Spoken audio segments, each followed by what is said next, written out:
il capolavaggiore scelto ha una certa esperienza con i giovani cavalli,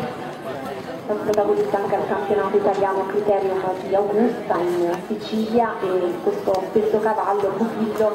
è stato finalista al campionato italiano di 6 anni, quindi nel 2010, e di recente, ripetuti in 10 gare, è stato primo nella 140 dell'H Stelle alle Lane.